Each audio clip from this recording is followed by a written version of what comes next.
রাজনীতির মাঠে আসছি, আপনারা কোন আমি গজল গাইতাম, এখন কোন করে দিতাম।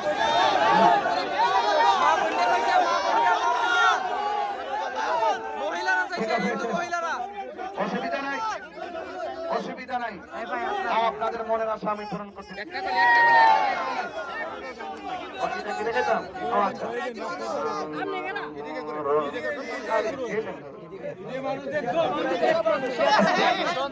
আমার মরণ কতদিন বাকি আমি জানিলাম না গো,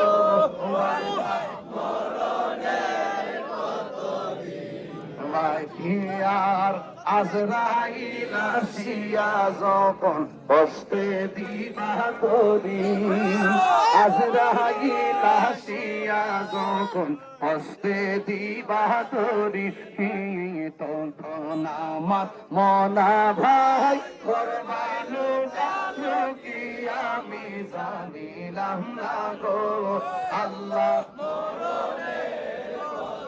দিন বাকি আমার মরণে কতদিন বাকি আমি জানিলাম না গো, আল্লাহ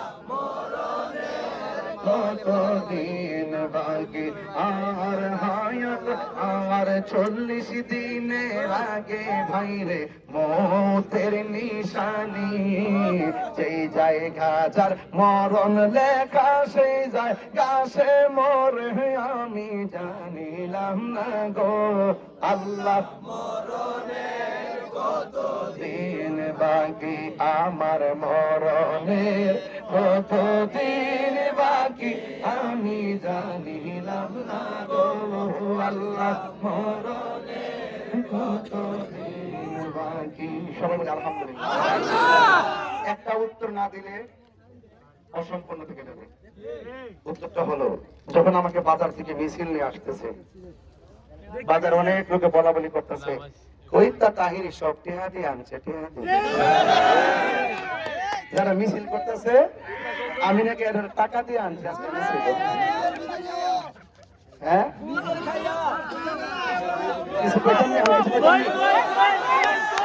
আজকের এই সমাবেশে যারা আসছেন আল্লাহ রাসূলকে সাক্ষী রাখিয়া একদম পুরো চ্যালেঞ্জ করলাম, সনাতন ধর্মের দিকে মুসলমান পর্যন্ত আল্লাহ রাসূলের সাক্ষী রেখে বলেন, আজকের মিটিং এর জন্য মিছিলের জন্য মিছিলের জন্য মিছিলের জন্য একটা টাকা দিছি কেউ প্রমাণ করতে পারবেন? করে আমরা কি 12 লাগে খেলা চলতেছে, কোটি টাকা বনাম ভালোবাসা ইনশাআল্লাহ করলে কেন? যারা এরকম কথা বলেন আমাদেরকে মাপ কাটিনি, আমাদেরকে নিয়ে মাপ দেওয়ার অনেক সময় লাগবে। আমরা আদর্শের ভিত্তিতে রাজনীতি করি, কথা বলেন ঠিক কিনা? আমার এই পোলাপান সব নিঃস্বার্থে পকেটের টাকা খরচ কইরা এই মোমবাতির পক্ষে না, এদের শক্তির কিন্তু গায়ের জোর না, এটা ইমানি জোর। আপনারা সবাই ভালো থাকবেন। আমার হুজুর চট্টগ্রাম থেকে আসছেন, আমার খুব প্রিয় হুজুর, হুজুর আমাদেরকে নিয়ে একটু দোয়া করবেন। না না আমি চাই না, না না না